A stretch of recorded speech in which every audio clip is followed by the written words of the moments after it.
This episode of See Tolle Run is brought to you by Grandma's Marathon, FitSock, and MTech Results.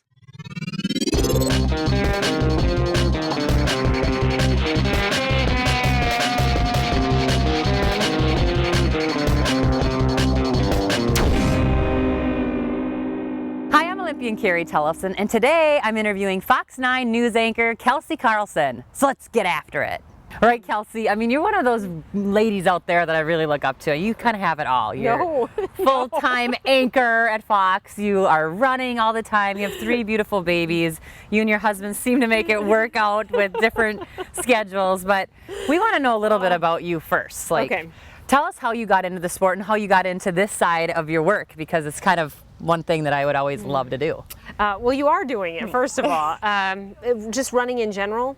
I just started running after college and had my first job out of college, made no money, waited tables on the side. And it was one of those things, I kind of found myself not being as active. Well, I can't afford a gym membership. That's way too expensive. So I'll just go out and run. And that's what I did, just for exercise. And then working at a TV station, when I moved to Kalamazoo, Michigan, they sponsored a Race for the Cure. And so all my coworkers, we all signed up for a 5K, and that was the first time I had ever done a road race.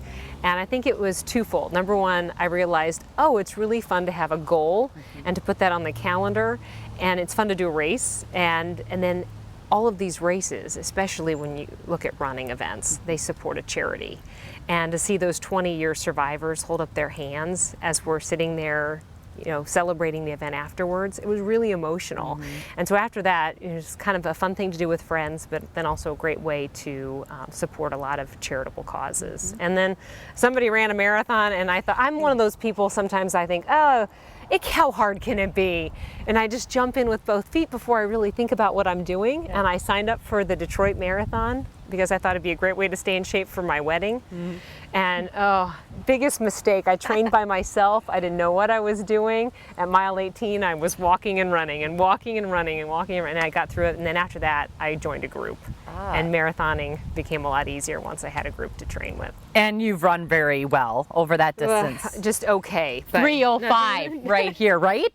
That's your my PR? fastest. Yes, and that was at Boston. That was in Raleigh. In Raleigh, and then okay, and then you I qualified did for have Boston, a 3:08 in Boston Okay. one year. And you've run Boston 5 times? 6 6 now. times? Yeah, Okay. 3 years, but 3 times before I had kids, and then 3 times after. So My goodness. So how do you do it? Like, you know, you're a full-time anchor. You work at night, so you get your runs in the morning? early, yes. Okay, early. Like, what's early? 5:30. Okay. And I've always found that running early in the morning is the best way to do it, because you get it done before everybody wakes up, before anybody can call you, before anybody can email you, before anybody can ask for more waffles, before anything is really needed. And it's terrible when the alarm clock goes off, I think, sometimes, but it's great when it's done. Yeah. And you know, okay, there's one thing I accomplished, and I don't have to think about it for the rest of the day. But I think people want to know, like, you do late night, I mean, not late night, but you do the Yeah, it's not too 10 late. o'clock, 9 o'clock news, 9 o'clock with Fox.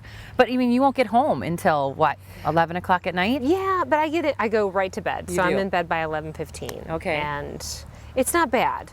You know, there are days that I take off too. So I think like tomorrow's a day off, so I get to sleep in a little bit till like 6:15, you know, when the kids wake up. So there wouldn't be any sleeping in anyway, because the kids get up so early.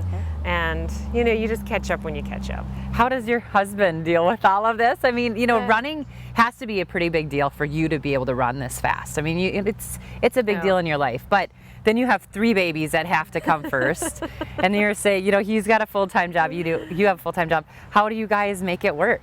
Well, we don't. It's all, I think, well, we do talk about like the schedule. So my running schedule is the same every week. Okay. So we always know when that's going to happen. I think the biggest thing is Saturday, because that's the long run, and he just needs to know how long I'm going to be gone. If I start at 6:30, what time can he expect me to be home? Because the kids have things in the morning sometimes. So sometimes I have to start before my group so that I can get home for an 8 o'clock game or whatever it is.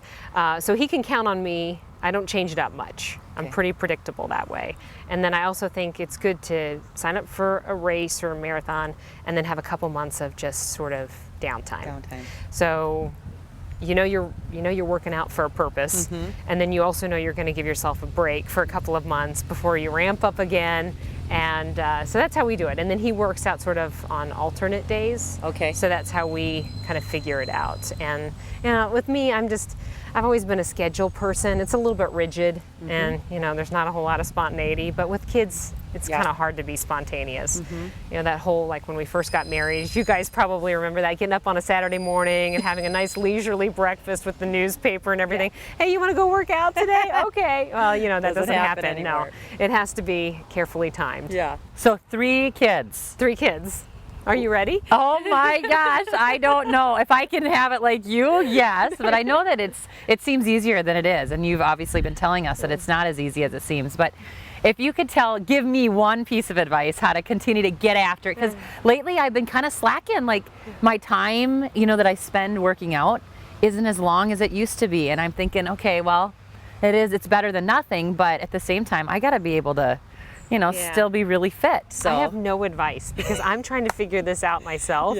So if anybody has advice for me, I could certainly use it. I would say going from 2 kids to 3 has certainly rocked my world. And it's a lot crazier than I thought, because baby's unpredictable. The kids, when they're going to want breakfast, lunch, and dinner. You pretty much know what they're going to need and how they can occupy themselves too. They can play with Legos. A baby, you can't, there's no on and off switch, she's the one who predicts what your day is going to be like. So it's crazy. So just go with it, huh? In 4 years, I'm going to have a 4-year-old, and that's what I keep saying. And then everything will be easier. Well, we want to know one quick thing. What's your favorite workout? And if this is something you've been able to do now training for Twin Cities here in 2015. Okay. Favorite workout, I would say mile repeats. Really? I like track workouts, usually because they're short. The long run's a little bit hard still. And Twin Cities has been a great place to train. I have a great group, good people. They're all fun. Everybody's kind of in the same boat. Everybody has little kids and a busy life, and the run is the outlet to just sweat out all the stress and to laugh about all the things that are making us crazy. And so by the end of it, you're like, oh, it's not so bad. And you can go tackle the day. Nice. And then the other side of your professional world, because I kind of think of you as a professional athlete, because you get it done. But what's been the hardest story that you've ever covered, and kind of some little bit of advice for me not to just think that I can just talk about happy thoughts like this all the time? There have been a lot of hard stories, a lot of really hard stories, especially before I came here. Fortunately here I get to do a feature story every week. You get to be my feature story this week, which is great, because I always see people in a good mood on a good day. I would say the bombing at Boston was one of the toughest things I've ever had to do, because I ran that year. You were there. And then I was there. My family wasn't there. I didn't feel comfortable personally. I didn't feel safe. And then I was covering that, and I didn't know when I was going to go home. And we didn't know who was responsible, and it was a really uncertain time. And then there have just been a lot of, just stories with families who have had incredible loss, unimaginable loss that I've had to cover over the years. And, and that's where you go out and you're just like, okay, all those little things that you think, okay, I'm so overwhelmed today, I've got so much to do. And you go out for a run and you get a little reality check. And what we cover every day is a good reality check to never take anything for granted, to appreciate every moment, to appreciate everybody in your life, never sweat the small stuff. And I think so, work-wise and running-wise, that helps me kind of get myself back in line and get things in perspective. We're lucky we have this outlet, aren't we? Yes, it is good. My husband, he can tell if I haven't had a run. Oh yeah. Charlie do the same thing. He'll say, "Have you run yet today?" And I'm like, "Sure, a little cranky." Nap or run, and these days it's better to get out for a run. No kidding. Well, thank you, Kelcey. It's been so fun to follow you, and we're so glad you're a Minnesotan now. Oh, I'm so glad. Like to be in 2 Minnesota. years has it been? It'll be 2 years this January. Yay. So yeah, She doesn't have the don't you know yet though. Minnesota's been very good to us, so we're very glad to be here. Well, every day I say thank you that we're in Minnesota. Well, and thanks for bringing, running to light too in the news world. Everyone loves your running stories, and you seem to sneak them in there quite often. Because I lack total coordination. Anybody that knows me knows I have no coordination, so there really were no other sports, but I could put on a pair of shoes and get out there.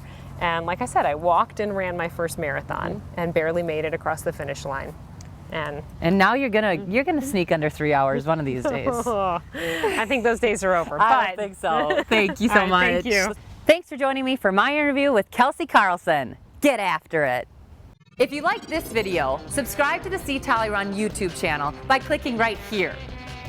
And for my favorite training tips, click right here. And don't forget to get after it. Where's the gym? I don't know, but when you got me here, who needs one?